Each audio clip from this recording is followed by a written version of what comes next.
प्रिय विद्यार्थियों का आपकी अपनी कक्षा हिंदी साहित्य कक्षा में हार्दिक स्वागत, हार्दिक अभिनंदन। प्रिय विद्यार्थियों, उद्बोधन थोड़ा बहुत महत्वपूर्ण है।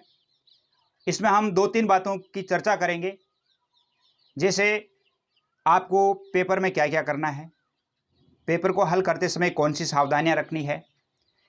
इसके अतिरिक्त जब आपकी परीक्षा हो जाती है, यानी जब आप 12th की परीक्षा दे देते हैं, तो उसके बाद आपको क्या करना है, आगे आपके भविष्य में आपको क्या करना है। हो सकता है मेरे विचारों से आपके जीवन में कोई परिवर्तन आ जाए।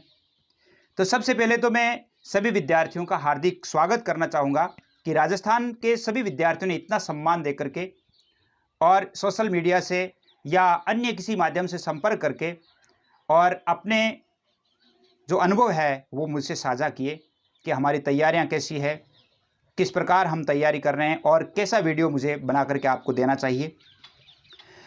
पाठ 13 से 16 जो हम आज पढ़ेंगे, ये पहले बनाया हुआ था लेकिन किसी कारणवश अपलोड नहीं हो सका, पीछे रह गया।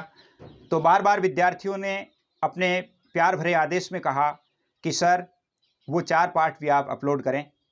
तो आप सभी के इस आदेश की अनुपालना में मैं उपस्थित हुआ हूँ इन 4 पाठों में से 10 प्रश्न लेकर के, और हो सकता है कि आपके परिणाम में और भी निखार आए।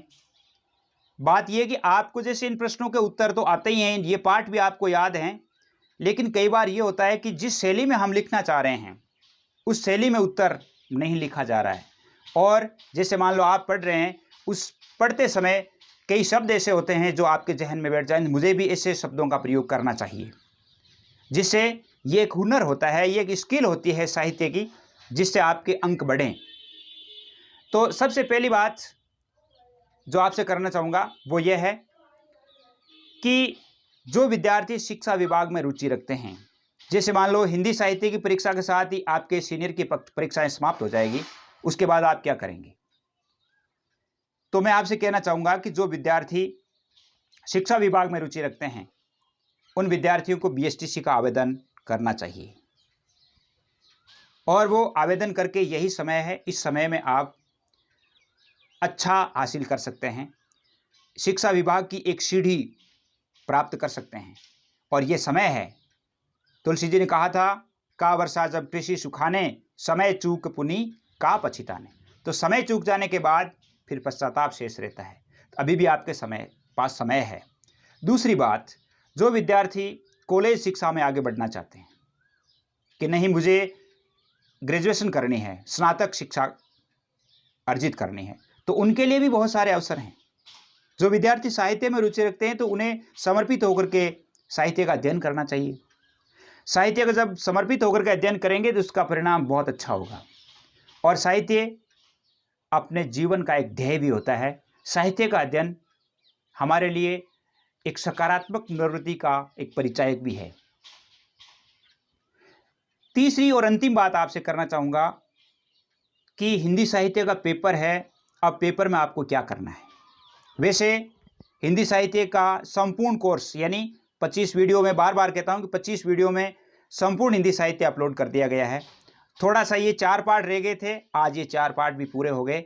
यानी हमने मॉडल पेपर अपलोड किए 3 उत्तर सहित।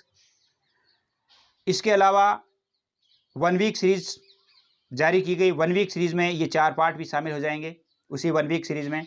और इसके अतिरिक्त 21-22 वीडियो ऐसे हैं जो प्रत्येक पार्ट से संबंधित है। सरयू से संबंधित है, मंदाकिनी से संबंधित है, आधुनिक काल से संबंधित है और काव्य शास्त्र से संबंधित है। काव्य शास्त्र में काव्य गुण, काव्य दोष, छंद, अलंकार सभी से संबंधित है। 11वीं कक्षा के विद्यार्थियों के भी अपलोड किए गए हैं, लेकिन वो आपका मैटर नहीं है। अब जैसे मान लो आप पेपर दे रहे हैं और एक आध प्रश्न ऐसा है जो आप हल नहीं कर पा रहे हैं, वहां आप क्या करेंगे। वहां आपको अपने विवेक को जागृत करना है। प्रश्न को पढ़ें, पढ़ करके उस प्रश्न के बारे में सोचें।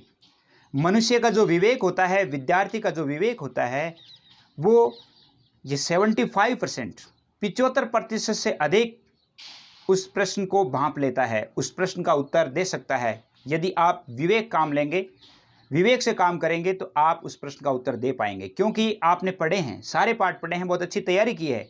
तो कोई भी प्रश्न ऐसा नहीं होगा जो आपको आता नहीं है। इसलिए आप विवेकशील होकर के और अपने विवेक का उपयोग करते हुए वहाँ पर उस प्रश्न को उत्तर देना शुरू करें। मैं कहता हूँ कि आपका जो परिणाम होगा वो बहुत अच्छा आएगा। तो बेस्ट ऑफ लक के साथ आइए देखते हैं कौन कौन से प्रश्न हैं जो महत्वपूर्ण बनते हैं। मुख्य प्रश्नों पर नज़र डालते हैं। इन चारों पाठों से संबंधित आपसे एक बार फिर कह रहा हूं कि आप मेरे चैनल को सब्सक्राइब भी करें और अपने दोस्तों के साथ शेयर भी करें, ताकि अच्छी बात सभी को प्राप्त हो। आपने सुना होगा कि विद्या जो होती है बांटने से बढ़ती है। इसलिए आपको जो भी याद होते हैं, आपके पास जो भी ज्ञान होता है, उस ज्ञान को आप अपने दोस्तों के साथ, अपने रिश्तेदारों के साथ शेयर करें। तो आइए देखते हैं कौन कौन से प्रश्न है। तो प्रिय विद्यार्थियों, आइए देखिए सरयू का जो गद्य भाग है, इसमें पाठ जो रह गए थे, पाठ संख्या 13, 14, 15 और 16, इन पाठों में से लगभग 10 प्रश्न बनाए गए हैं और उम्मीद करता हूं आपके लिए अच्छे सिद्ध होंगे। तो देखना, पहला प्रश्न देखिए। पहला प्रश्न है आपके कि कथानायक और गैया के बीच स्मृतियां सजीव होने में कौन सी बात बाधक बनती है और क्यों। थोड़ा इंपॉर्टेंट भी है। उत्तर होगा इसका, कथानायक और गैया के बीच पद और प्रतिष्ठा ने बाल्यकाल की स्मृतियों को सजीव होने में बाधा उत्पन्न की, क्योंकि गैया महज एक मजदूर था, कथानक एक अफसर बनकर आया था। गैया ने उसके पद का सम्मान करने के कारण एक बराबर खिलाड़ी की भांति नहीं खेल सका, जिससे बाल्यकाल की स्मृतियां अपने वास्तविक अस्तित्व के साथ नहीं उभर सकी। यही उत्तर होगा इसका। दूसरा प्रश्न देखिए। दूसरा प्रश्न आपके यह है कि पद और प्रतिष्ठा मनुष्य के नैसर्गिक संबंधों को समाप्त कर देती है, स्पष्ट कीजिए, या गुल्ली डंडा कहानी का केंद्रीय भाव बताइए।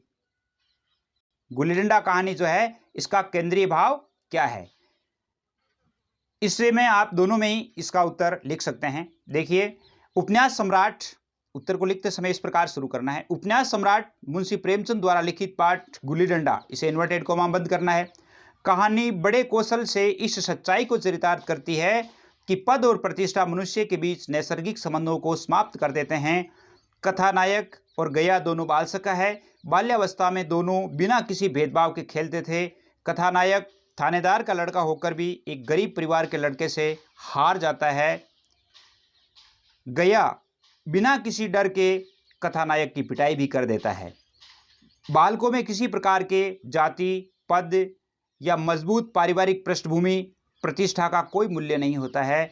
20 वर्ष पश्चात जब कथानायक इंजीनियर बनकर अपनी जन्मस्थली में लौटता है, अपने बाल मित्र याद आते हैं। अपने बाल सखा गैया की खेल निपुणता को याद कर अपने बाल्यकाल की स्मृतियों को तरोताज़ा कर उन्हें सजीव करने हेतु गुल्ली डंडा खेल का आयोजन करता है और बचपन की तरह खेलना चाहता है। गैया बहुत आग्रह करने पर खेलता तो है, यानी कथानायक जब आग्रह करता है तो गैया खेलता तो है, लेकिन बालमन की स्मृतियां नजर नहीं आती है। गैया कथानायक को खिलाने के लिए ही खेलता है, उनका मन रखने के लिए खेलता है। तब कथानायक ने सोचा या सोचता है कि पद और प्रतिष्ठा नैसर्गिक संबंधों को समाप्त कर देती है। ये इसका केंद्रीय भाव भी है और इस प्रश्न का उत्तर भी है। आपके मॉडल पेपर में ये प्रश्न आया हुआ है। तीसरा प्रश्न देखिए, बार बार पूछने पर मिठाई वाले ने अपने अतीत के बारे में क्या बताया। ये आपके दूसरे मॉडल पेपर में भी प्रश्न है और भी इसमें आपको बता रहा हूं। रोहिणी के बार बार पूछने पर मिठाई वाले ने अपने अतीत का वर्णन करते हुए कहा कि वह अपने नगर का एक प्रतिष्ठित आदमी था। मकान, व्यवसाय, गाड़ी घोड़ा, नौकर चाकर सभी कुछ थे। स्त्री थी, छोटे छोटे बच्चे भी थे। उनका सोने का संसार था। बाहर संपत्ति का वैभव था, भीतर सांसारिक सुख था। स्त्री सुंदर थी जो उनके प्राण थी। बच्चे ऐसे सुंदर थे जैसे सजीव, सोने के सजीव खिलौने हो। उनकी अटखेलियों के मारे घर में कोलाहल मचा रहता था। समय की गति और विधाता की लीला ने सब कुछ छीन लिया। अपने बीवी और बच्चे खो जाने के पश्चात वह उन बच्चों की खोज में कभी मिठाई, कभी मुरलियाँ, कभी खिलौने बेचकर अपना जीवन यापन करने लगा। उनके घर में रुपए पैसे की कोई कमी नहीं थी, लेकिन अपने बच्चों की झलक पाने के लिए वह इस प्रकार के कार्य करने लगा या करता है। चौथा प्रश्न देखिए, पेट जो ने कराए सो थोड़ा है कथन से क्या आशय है? उत्तर होगा इसका, भगवती प्रसाद वाजपेयी द्वारा लिखित पाठ मिठाई वाला कहानी से उद्धृत इस कथन में रोहिणी के मन में मुरली वाले के प्रति दया और सहानुभूति के भाव प्रकट होते हैं। संसार में व्याप्त ऐसे दुखों का चिंतन कर ग्लानि के भाव प्रकट होते हैं। जब रोहिणी ने देखा मुरली वाला बच्चों के साथ इतना मृदुल व्यवहार करता है, तब वह सोचती है कि पेट की खातिर व्यक्ति को क्या क्या करना पड़ता है। तब उन्होंने उक्त वाक्य कहा था, पेट जो ने कराए सो थोड़ा है। पांचवा प्रश्न, मिठाई वाला कहानी का उद्देश्य स्पष्ट कीजिए। मिठाई वाला कहानी का केंद्रीय भाव बताइए। बहुत ही मोस्ट है। मोस्ट इसका अर्थ है कि इसमें से कोई भी प्रश्न आ जाता है तो यदि आप ये उत्तर लिखते हैं तो वो सही होता है, इसलिए मोस्ट है। भगवती प्रसाद वाजपेयी द्वारा लिखित कहानी मिठाई वाला लेखक ने बाल मनोविज्ञान के विविध कोणों को प्रस्तुत किया है। इस कहानी में बाल सुलभ चपलता, आकर्षण, हठ, बाल मन के विविध भाव भंगिमाएं इसमें देखी जा सकती है। इस कहानी में मानव मन में छिपे वात्सल्य और समर्पण भाव की सजीव कथा भी है। मानव अपने हृदय के अभाव अथवा जीवन में आए अभावों को पूर्ण करने के लिए किस प्रकार स्वयं को संसार से संयोजित कर संतोष प्राप्त करता है। व्यक्ति को सकारात्मक भाव के साथ रहकर जीवन जीना चाहिए। जीवन के अभावों को पूर्ण करने के लिए संसार में अवस्थित खुशियों का हिस्सा बनकर अपने जीवन को आगे बढ़ाना चाहिए। इस पाठ का उद्देश्य यही है। छठा प्रश्न देखिए, मांगलिक कार्यों में किन पदार्थों को प्रमुख स्थान दिया जाता है? भारतीय संस्कृति वाले पाठ में से भारतीय संस्कृति में मांगलिक कार्यों में आम, केला, नारियल, दूर्वा दल और श्रीफल को प्रमुख स्थान दिया जाता है, क्योंकि इनके उपयोग से जीवन में सुख, समृद्धि, शक्ति और कल्याण के भाव विकसित होते हैं। भारतीय संस्कृति में आस्तिकता व्याप्त होने के कारण इन फलों के उपयोग को मुख्य स्थान प्राप्त है। सातवां प्रश्न देखिए, सातवां प्रश्न है, भारतीय और पाश्चात्य दर्शन में क्या अंतर है? ये मोस्ट भी है और परीक्षा के हिसाब से भी। सातवां प्रश्न, भारतीय और पाश्चात्य दर्शन में अंतर इस प्रकार लिख करके। एक नंबर, भारतीय दर्शन में अध्यात्म के बल पर आत्म तत्व से साक्षात्कार किया जा सकता है, पाश्चात्य दर्शन में ऐसा चिंतन नहीं है। भारतीय दर्शन में परमात्म तत्व का साक्षात्कार संभव है, पाश्चात्य दर्शन में यह आस्था नहीं है। भारतीय दर्शन आस्तिक है, पाश्चात्य दर्शन नास्तिक है।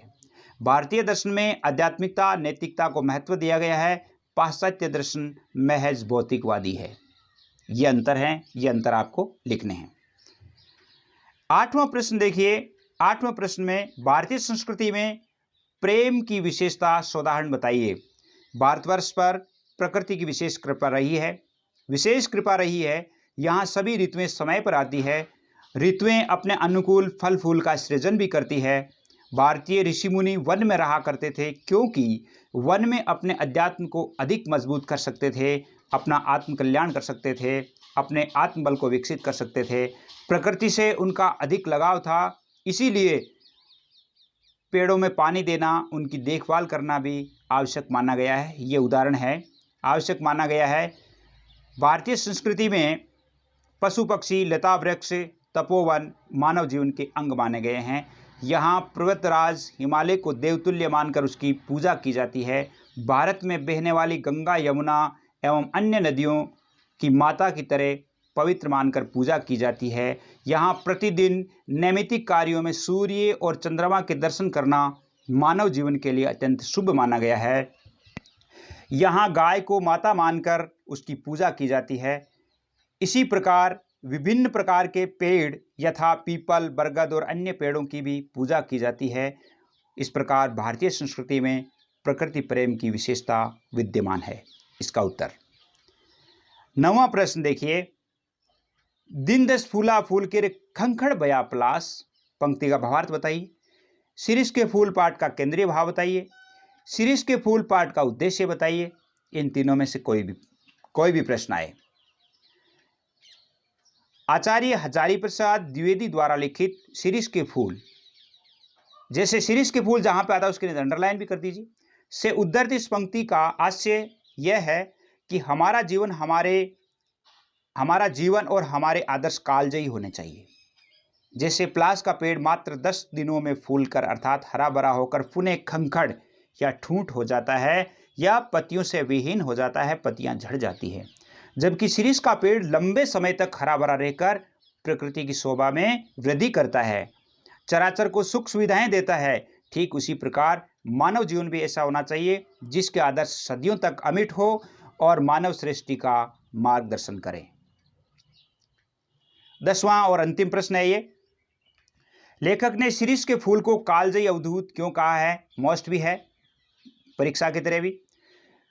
ललित निबंधवेता आचार्य हजारी प्रसाद द्विवेदी शिरीष को कालजयी अवधूत इसलिए बताया है क्योंकि जिस प्रकार अवधूत अपने जीवन में सुख दुख उतार चढ़ाव और विषम परिस्थितियों में भी फकड़ाना मस्ती में जीवन जीता है, उसी प्रकार शिरीष का पेड़ भी तपती लू और जलते आसमान में भी बेखबर होकर हरा भरा रहता है, शुष्क भूमि से भी रस खींच लेता है। शिरीष का पेड़ सर्दी, गर्मी, वर्षा और पहाड़ी रेगिस्तानी मिट्टी में भी अपने आप को समायोजित कर सदा हरा भरा रहता है। इसीलिए लेखक ने शिरीष को कालजयी अवधूत कहा है, यानी उन पर इस प्रकार की विषम परिस्थितियों का कोई असर नहीं होता। धन्यवाद, धन्यवाद। जय हिंद, जय भारत। उम्मीद करता हूं कि ये प्रश्न भी आपकी तैयारी में सहायक होंगे और आप आगे भी जुड़े रहें, और यदि किसी प्रकार की कोई क्वेरी होती है तो आप इन नंबरों पे या पहले जो नंबर दिए गए हैं उन पे आप मैसेज कर सकते हैं। ऑल राजस्थान से सभी विद्यार्थियों का इतना सपोर्ट, इतना सम्मान जो मिल रहा है, इसके लिए मैं आप सभी का तहे दिल से स्वागत करता हूं। जय हिंद, जय भारत।